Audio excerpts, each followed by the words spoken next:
Tired of disgusting carpet in your 4runner? Stick around and we'll show you how to make it go from this to this.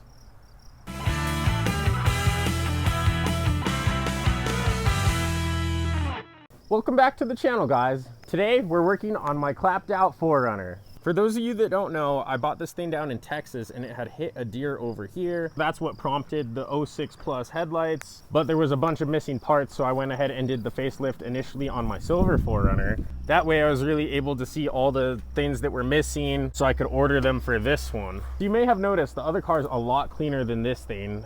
This is a beater. So you might be asking yourself, why do you want this thing? Simple. Gas is so cheap right now, I need a V8 in my life.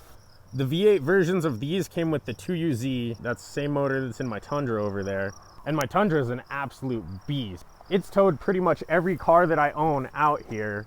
It's one of Toyota's best engines ever made, and it's known for going 300,000 to 500,000 miles. I really like the 4th gen platform, but I just wanted one with a V8. The windshield has seen better days, so it leaks a little water from over here. It's leaking a lot right up here. But Texas gets really humid. It's not like New Mexico. Out here, we're really dry. If you soak your interior, you can just leave your windows down for a couple days, assuming it's not monsoon season, and your car will dry out. That is not the case in Texas. With this windshield leaking, it poured water all over here, and I think that's mold. I've actually already removed this carpet and pressure washed it, and my pressure washer destroyed the carpet over here, and it's almost like a spider web. It's super annoying. It looks horrible. The worst part of it is the smell. Every time I get in this car, it reeks of mold, and that's not something I want to be breathing or smelling. So that brings us to today's video. I've gone ahead and ordered some new carpet, as well as some all-weather floor mats. This stuff is made in the USA, and I purchased this off eBay, but I'm sure it's sold on other places. I've noticed there's not a whole lot of manufacturers for aftermarket car carpet, and these guys seem like they have some good stuff. I'm gonna go ahead and start with showing you guys how to pull apart the interior, and then we'll dive into what we got and see how it fits. Quick little rundown, you do not have to remove the uppers. So we're only gonna pull the lower seats. The carpet ends right below them. We might have to tilt the seats to get it to release, but you don't have to pull the uppers. And I previously removed all this stuff to pressure wash it. These seats were in horrible condition. You can see the marks from the pressure washer, and as bad as they look, this is way better than they looked before, so I'm okay with it. And I think the majority of the mold smell is coming from the carpet. We're gonna go ahead and pull the lower seats. Then we're gonna pull the front seats, and then we gotta pull the center console. Once we're at that point, we can remove a couple of trim pieces. Both the ones on the back doors have to go, as well as both the ones on the front doors. Then our kick panels and a couple other things will come out. This is a relatively simple process, so let's go ahead and dive right in. First of all, we gotta remove these trim pieces. This is missing one, but there's 3 of them. So the best way to access them is pull your seat up, and then you can see the release tab. You want to go for the upper part and just pull down and push like so. Then we can lower the seat and then pull up to release the second tab. Now grab your impact or wrench with a 14 and go down the line.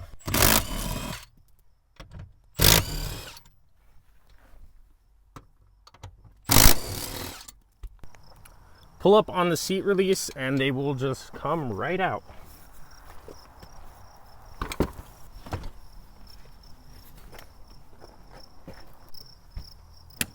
All the hardware, I recommend just throwing it in the cup holder. Then it will be out of your way and easy to find. As we move on to the front seats, you're gonna wanna slide them forward to give us access to get the rear bolts. Now we can go ahead and remove these trim pieces. They have some relief cuts, and that is right where they clip around. So you want to try to get to that point and pull outward. And once you pull it outward to the side, you can then finesse it to the other side and pop them out.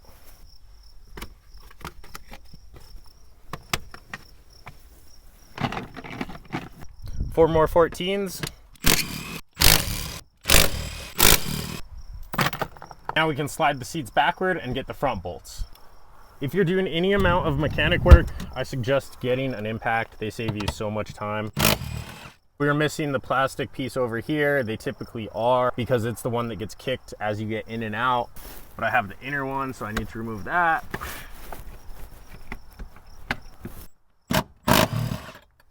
And now the seat is completely unbolted, so we want to tip it backward and see if there's an electrical connection, and we do have 2 of them.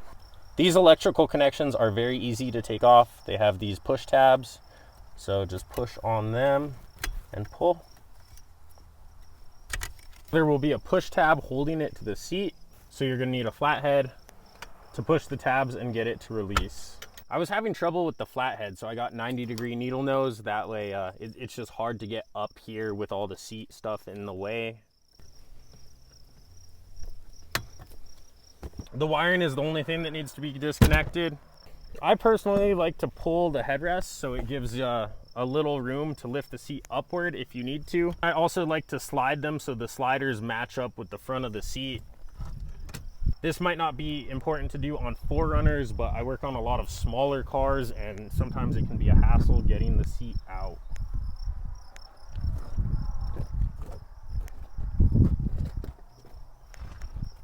Nothing to it. Let's go ahead and get the passenger one.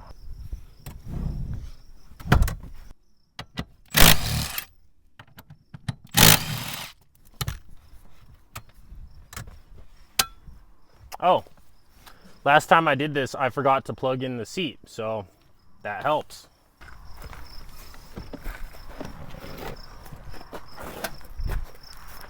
Let's dive into the center console. For the most part, this thing snaps together, but we do have a couple bolts down in here. So there's 2 10mm.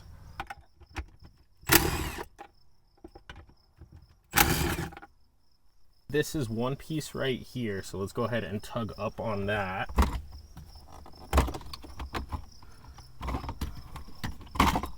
We got a couple of electrical connections,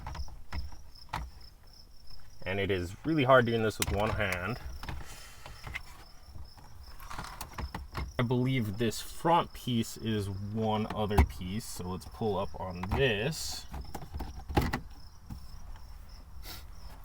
And it will separate from here. It just pops together. Not only did we have these 2 10mm for the main body, we have an additional one here and another additional one right there. And I throw all the bolts in the center console. We have an additional 2 up front. And that should be all of them. Now the console is ready to come out, but we have these side pieces that are clipped into it. So you just want to pull them straight out. There is a final electrical connection right here. It's really nice to have a pick or something that I do not have. Now we've gotten the 6 bolts and the electrical connection. This thing is ready to come out. Go ahead and lift it upward. Put your emergency brake on. That way when we take it out of park, you don't crash into your awesome Mitsubishi Delica, because then I would cry. With this down in a lower gear, we have way more room to pull the center console. And you can see we had to pull that because the carpet is clipped on a couple things, as well as it actually wraps over this. When I previously did this, I didn't want to pull the e-brake cables, so I just hit it with a razor blade and cut this little notch right here. So I recommend doing that to get it out. Let's finish off the front panels. They have tabs that go straight into a receiver, so you want to pull them straight backward. And see, this tab went in that slot. Do the same on the passenger side. The last thing we got to do is pull the trim pieces on the sides. So I start at the back, and this one popped out relatively easy. They might be a little harder. I just had this one apart. And if you just pull up on it, you're gonna bend the panel like this. You don't want to do that. You kind of want to go with it and try to pull right where the clip is. The kick panel has a stud with a screw on it, and believe it or not, this is a nut essentially that screws onto the stud. it will eventually come off, and see it's a nut that holds onto that stud. Once that's removed, you can pull this thing straight backward. If you guys can see all that weird residue on this, I'm not too sure whether that's mold. All I know is that it does not smell good in this car.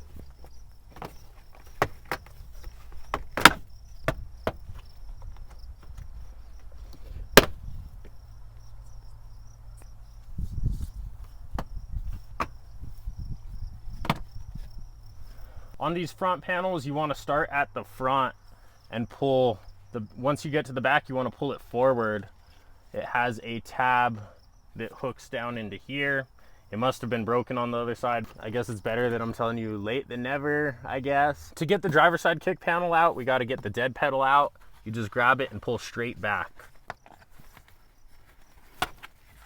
It has some plastic tabs that it clips onto.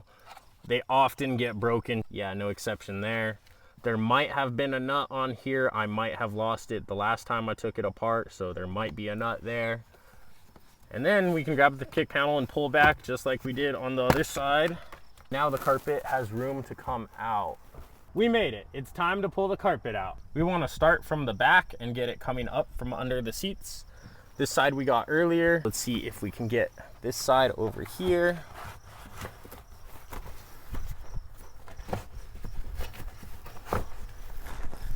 There are these metal brackets that it's kind of clipped around. So we need to pull backward and get it up and over those. The first time I was pulling this carpet, I thought I would have to pull these whole plastic trim pieces up the side, as well as these here. The carpet, you can just pull out from underneath it. So there's no need to remove that stuff. The carpet does have some plastic pieces that clip into this wiring harness loom thing right here. So we're gonna have to unclip that. Let me see if I can bend it so you guys can see, but there's a white plastic tab in there. And if you can push that with a screwdriver or a pick, it will release it. So we'll go ahead and do that all the way down the carpet. There's a bunch up there. And then we'll do it on that side, and we should be able to finesse the carpet out of here.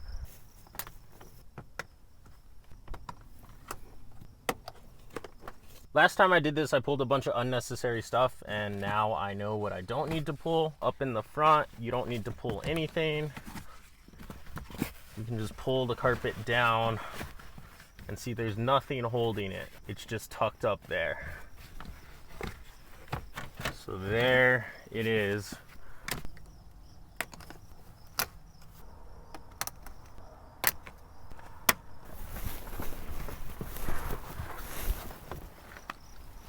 Now just start working it, and it should come out.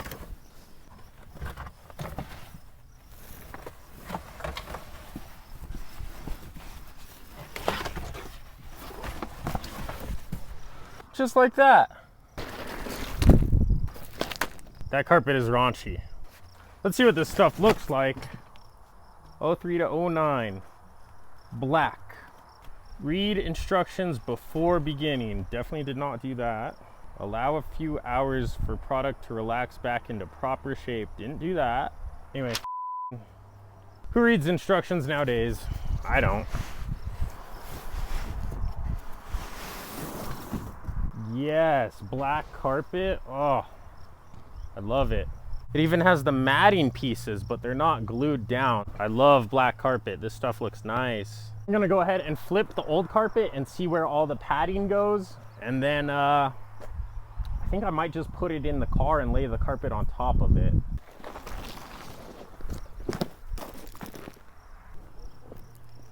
That looks like the same. This looks like this. I guess I'm doing a puzzle now.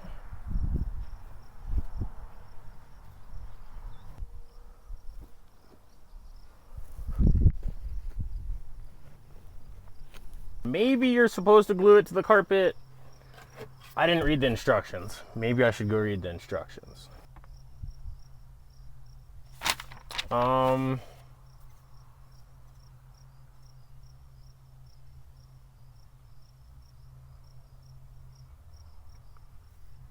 I don't know. I'm just gonna throw the padding in here and put the carpet in. What is this, rocket science? Do I look like I have a plan? I just do things.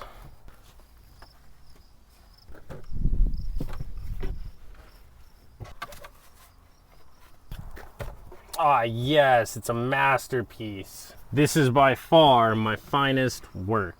Okay, upon further inspection of the instructions, number 3 says, in some applications, it may be necessary to use old carpet as a template for console cuts. I was about to shove the carpet in there and I realized there is no cut anywhere for a center console. Hey, I'm annoyed.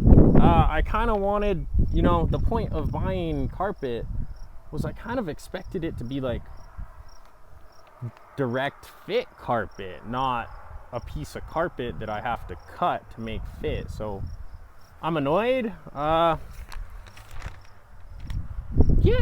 I guess that's my only point. I'm just annoyed. I'll go to therapy about it and get over it. It will be okay. I guess now I will lay the carpet out, put the old carpet on it, and see what needs to be cut.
This is some what do I look like, a upholstery guy? This is why I paid for carpet, to not have to do this. Honestly, I'm not stoked that I had to cut all that. Here it is now. I got it trimmed pretty good. I left it a little long in certain places, like it won't matter under the center console.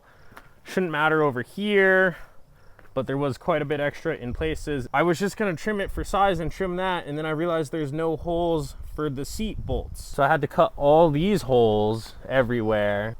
That proved to be a little challenging. So what I ended up doing was taking this pick, and you can stab it through the carpet and grab it and pull it up. So I would stab through here, pull up, and then go around with the razor blade. It wasn't horrible, you know. Once I stopped crying about it internally, I just did it, and it took, that video was like 16 minutes. So once I stopped crying about it, it didn't take that long. But I definitely had one razor blade pull. I forget where it was. I think it was over here, where you can see I cut the carpet above. So I probably cut the carpet below, but it is what it is. Hopefully I didn't damage it too much. Now I'm gonna go ahead and get to the installation.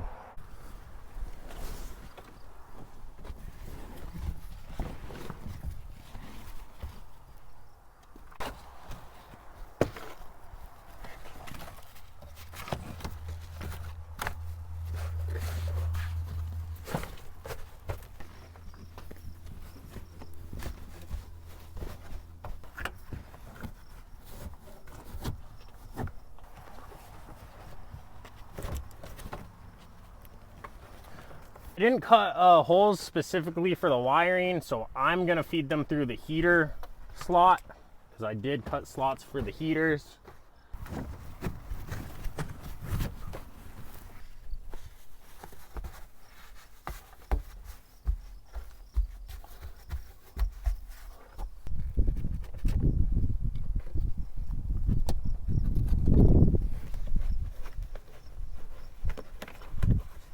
I didn't trim it quite far enough right here.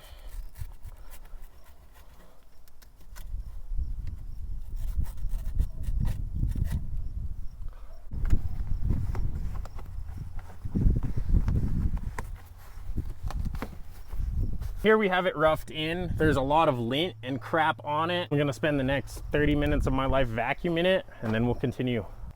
Looks so much better after the vacuuming.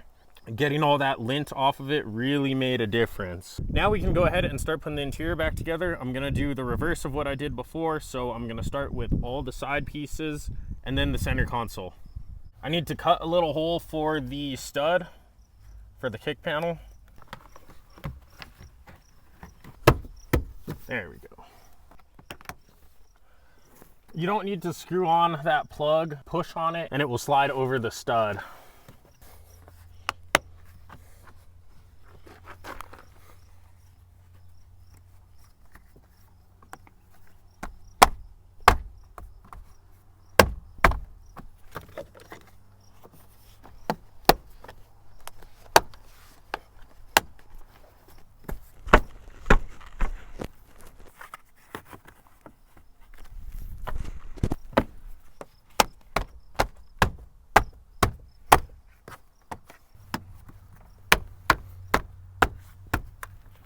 She's starting to come together nice.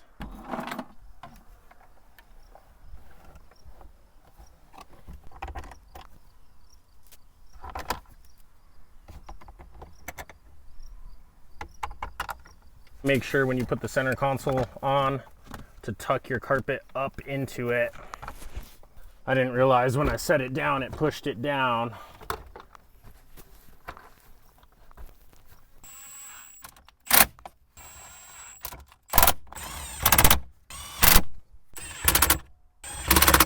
Don't forget the electrical connection right here. And before we put any of these on, we need to do the side pieces. The ones by the gas pedal and by the passenger foot. Now we can snap in the rest of the console.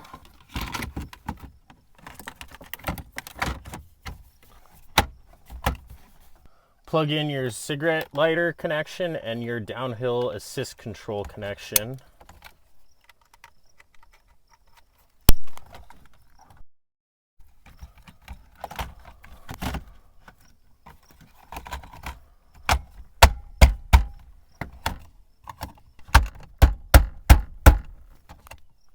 I fixed it. And that is it. We are ready for the seats to go back in.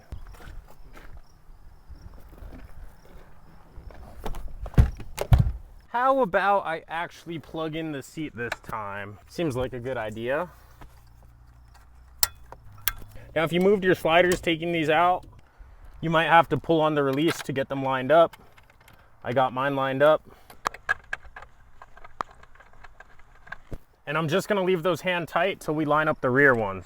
I didn't cut these holes exactly perfect, so I'm having to line them up.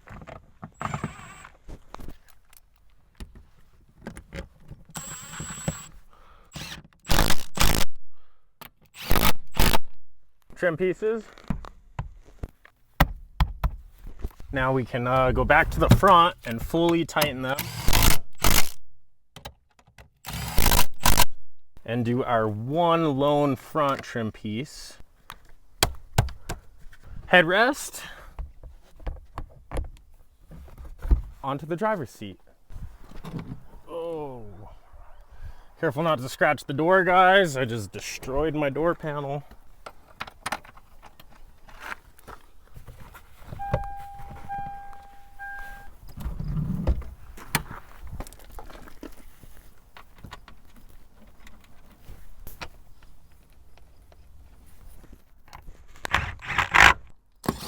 good and tight. Classic, forgot to plug in the seat. At least I'm consistent. Woo! That looks so good, putting the outer one on. Bam, we are done with the front seats, and look at how much better this looks with black carpet. It is night and day difference. I really wasn't too happy with the way the carpet fit because I had to cut it, and I definitely didn't do the best job. But look at the end result. This looks phenomenal. I'm gonna go ahead and get the lower rear seats in, and then we'll get the floor mats in, and this job will be done.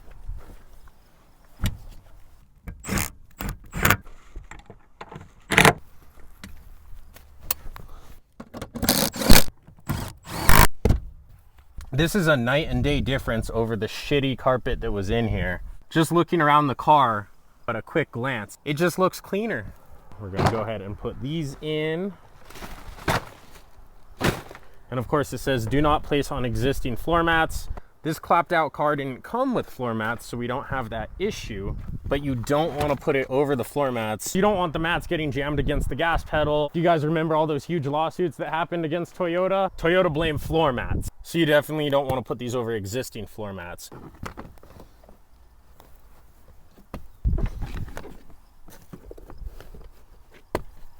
And there you have it, guys. That is how easy it is to replace the carpet in your 4th gen 4Runner. It was slightly more involved than I expected it to be because I had to trim the carpet, but I'm really happy with the results. This car looks a million times better on the inside. Thanks for checking out the channel, guys. I got quite a bit more content coming related to this car in particular. So if you guys like the video, go ahead and subscribe, and we'll have some fun stuff going on with this. This is gonna be my trail rig. I destroyed my supercharged 4Runner. So logically, I decided to buy a V8 one as my new trail rig. Thanks for watching, guys. We'll see you in the next one.